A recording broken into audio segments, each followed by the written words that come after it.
Bombeiros. Bom dia, Beth. Bom dia, Otávio. Bom dia, Bárbara. Muito obrigado pela possibilidade aí da gente poder conversar e esclarecer alguns pontos. Eu queria começar a nossa conversa com uma pergunta bem genérica para nós, leigos, entendermos direitinho qual que é o trabalho da polícia de perícia, né, a polícia técnica, e diante do cenário em Jacarezinho, no qual os locais dos crimes não foram preservados e poucas armas, né, parece que 26 armas dos cerca de 200 policiais que participaram da operação foram apreendidas. Então, qual o material documental que a polícia da perícia, que a perícia técnica da polícia tem para trabalhar? Na verdade, quando você tem um desfazimento do local, acaba prejudicando a forma de atuação dos peritos, porque a própria legislação, o Código de Processo Penal, fala que quando a autoridade policial tiver conhecimento de uma infração penal, ela tem que providenciar para que não sejam alterados o estado das coisas, para que os peritos possam atuar e depois fazer a apreensão dos objetos, depois liberados pelos peritos criminais. E nem a confissão do acusado libera da realização da perícia. Então, sempre que você tem um homicídio envolvido, você tem toda uma dinâmica do crime, quando você retira o corpo e não tem acesso às armas envolvidas tanto de um lado quanto de outro, você dificulta a tomada de conclusões por parte do perito que for analisar o local, ou dos peritos, né, que forem analisar o local. Então, sempre acaba dificultando mais. Eu entendo que no meio de uma operação é difícil isolar, mas em via pública, principalmente, é muito mais difícil preservar e muito mais difícil achar elementos. Quando você retira o corpo do local, é muito mais difícil achar elementos para conseguir fazer uma perícia que chegue a uma conclusão efetiva e ajude a justiça a determinar o que ocorreu, né, a entender o que ocorreu e determinar as punições dos culpados e liberar os inocentes.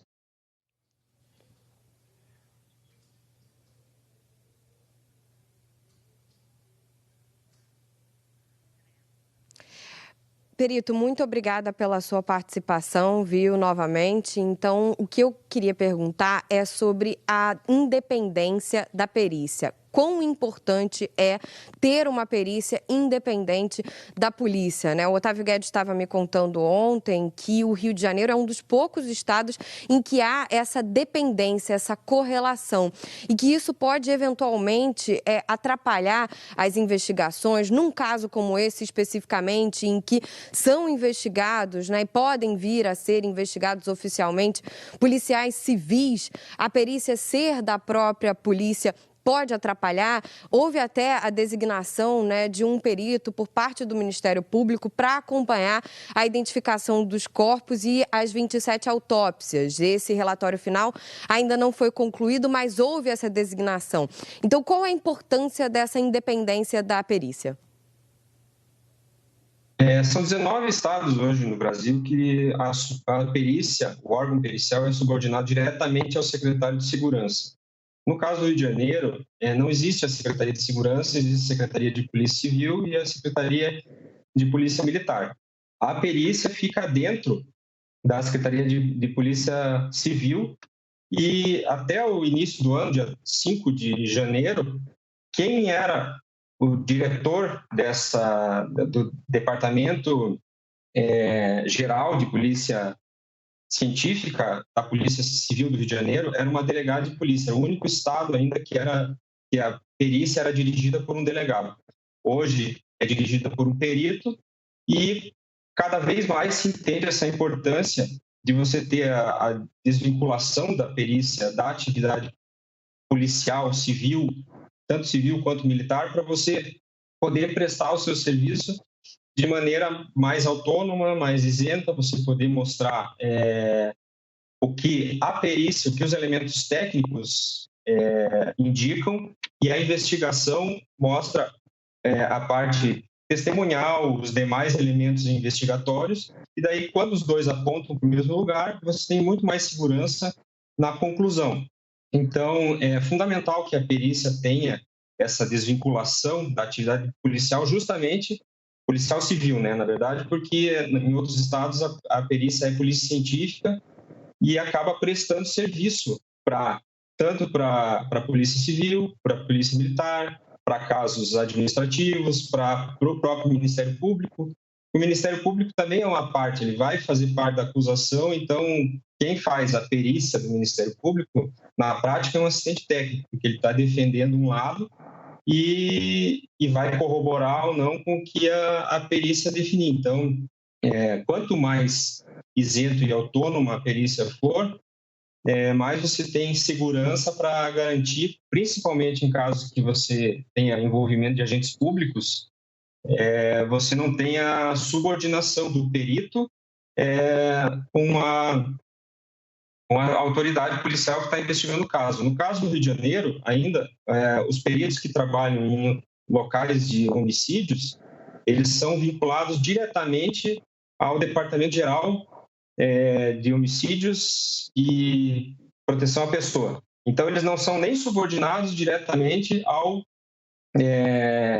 diretor da DGPTC, que é de Departamento Geral de Polícia Técnico-Científica. Então, o diretor de Polícia Técnico-Científica não tem controle nenhum sobre os peritos que estão atuando dentro da Delegacia de Homicídios.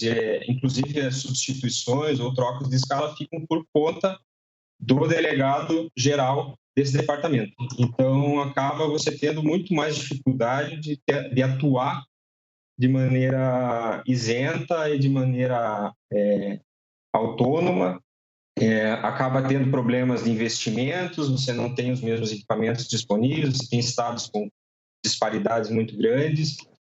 Então, quanto mais a perícia tiver o seu órgão próprio e conseguir cuidar do seu ofício, é muito melhor para a sociedade.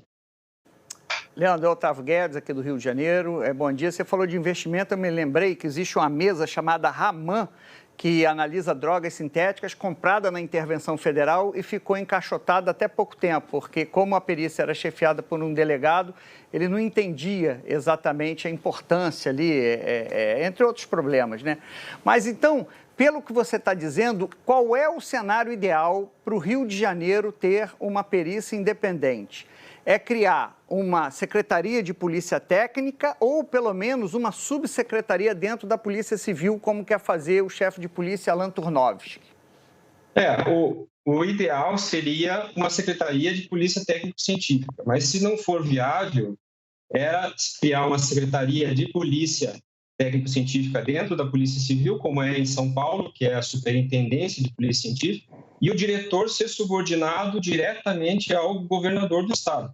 E no caso de São Paulo, ele é subordinado ao secretário de Segurança. Como essa figura não existe no Rio de Janeiro, a única pessoa acima deles seria o governador. Então, essa superintendência ou subsecretaria deveria ser subordinada diretamente daí ao governador, para você não ter nem ingerência em processos administrativos, por exemplo, em direcionamento de verbas, em mudança de concurso, mudança de lotação de servidores, essas coisas. Então, para você garantir, tem que ser completamente desvinculado, porque senão sempre corre o risco de ter interferência.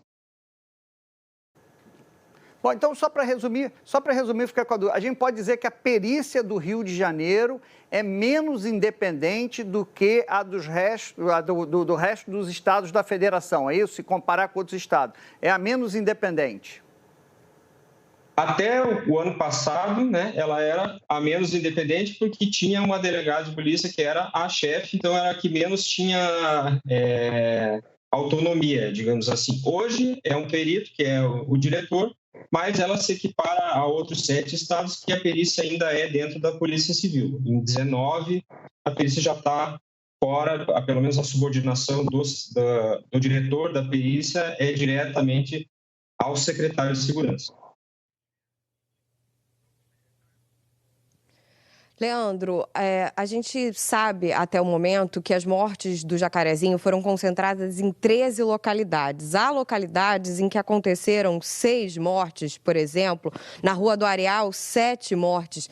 Essa concentração também de mortes em determinados locais, essa concentração pode ser indicativo de confronto direto ou de execução, ou realmente é necessária uma análise do local, o confronto balístico, a presença do corpo ali naquela região? Ou o fato de ser concentrado já é indicativo de algum tipo de confronto específico? A presença dos corpos no local facilita principalmente a defesa do policial que agiu dentro da lei. Porque se você tem a localização dos corpos, você consegue comprovar qual arma estava em que lugar, com quem estava qual arma. Você consegue achar disparos no sentido contrário, no sentido dos policiais, ou não sei se ali tem, mas em alguns lugares tem gravações de câmeras de segurança. Então, tudo isso acaba corroborando para você melhorar a conclusão de um laudo pericial por ter sido ou não. A concentração não quer dizer muita coisa, porque você pode ter um confronto direto que tenha várias pessoas envolvidas e, digamos assim, a coisa termina por ali, ou as pessoas correm e os policiais vão atrás para efetuar a prisão e acabam entrando em confronto em vários pontos. E outra coisa que pode acontecer também, que prejudica o policial, esses grupos táticos especializados, como é o COR e o BOP da Polícia Militar. O policial normalmente usa a mesma arma. Eles têm os mesmos armamentos, ele está acostumado com aquela arma e ele vai ter o mesmo DNA ali. Quando você fizer a comparação balística do disparo com o fuzil que ele efetuou o disparo ou com a pistola que ele efetuou o disparo, vai dar positivo. E você não tem, quando retira os corpos, você não tem nem a posição que estava, você tem que supor o que está acontecendo. Acaba tendo que você pode encontrar um outro disparo de um outro confronto que pode dar uma identificação positiva e vai jogar um policial que talvez nem estivesse nessa ocorrência para dentro dele. Então, acaba gerando toda uma confusão que, se você tivesse acesso a todo o material, tanto as armas dos policiais, quanto as armas apreendidas com o outro lado, e você consegue fazer o confronto balístico, você caracteriza de uma maneira muito mais precisa a legítima defesa dos policiais, que foi feito mesmo, foram feitos disparos contrários à guarnição que está fazendo a incursão no local. Então, assim, não tem como afirmar nada sem ter acesso ao local, e por isso a perícia, quando vai fazer, você tem que ter a total liberdade e isenção de, não, vou entrar, tem que ficar isolado. O próprio Código de Processo Penal, na última alteração com o pacote anticrime, fala que o primeiro policial que sabe, tem conhecimento, ele é responsável pelo isolamento do local. Então, tudo isso corrobora para você ter um desfecho melhor e uma maior segurança da hora do juiz tomar a decisão do que aconteceu realmente num local de crime. Leandro, uma dúvida. É um clássico aqui no Rio de Janeiro, há uma suposta troca de tiros, a polícia leva a vítima para o hospital e ela dá entrada a cadáver. Aliás, foi o que aconteceu no Jacarezinho. E sempre tem uma polêmica se a PM deve ou não socorrer. A PM, a polícia, desculpa, deve ou não socorrer. Aí você tem duas visões. Poxa, não socorrer, você pode colocar a vida de um ferido em risco. Por outro lado, você transportar um cadáver, você está desfazendo ali o local. Como equilibrar essas duas visões? Qual seria o mais correto? Na verdade, o que aconteceu no Paraná, por exemplo, no sul do Paraná, alguns anos atrás, o governador proibiu os policiais de socorrerem. Se o policial socorresse e chegasse no hospital em óbito, ia ser instaurada a apuração disciplinar para saber o que aconteceu. Isso acabou diminuindo bastante esse tipo de ocorrência. E existem outros elementos daí dentro da medicina legal que podem determinar a causa da morte e o horário da morte estimado. Então, se foi muito tempo, até você fazer um deslocamento, principalmente no Rio de Janeiro, que tem distâncias grandes até hospitais e tal, você consegue determinar que, não, pelos registros de deslocamento de viatura, pelos registros de entrada no hospital. O hospital normalmente acaba não aceitando fazer a declaração de óbito. Então, dá para fazer, na hora que chegar no IML, faz a estimativa do horário e faz o confronto do que foi dito e com toda essa história mas isso depende também de você ter pessoal adequado, capacitado para trabalhar na perícia, ter material disponível, você tem tudo isso depende de uma perícia eficiente e bem equipada também e profissionais bem treinados. Leandro Lima, muito obrigada. Leandro Lima, que é presidente da Associação Brasileira de Perícia, de Criminalística. Muito obrigada por sua participação ao vivo conosco hoje aqui no Em Ponto. Agradeço também muito Bárbara Carvalho por trazer as informações atualizadas sobre essa operação policial no Jacarezinho, que completa uma semana. Muito obrigada. Otávio, eu não me despeço de você porque a gente continua ainda até o final do Em Ponto. Muito obrigada e bom dia. Muito obrigado e bom dia para vocês.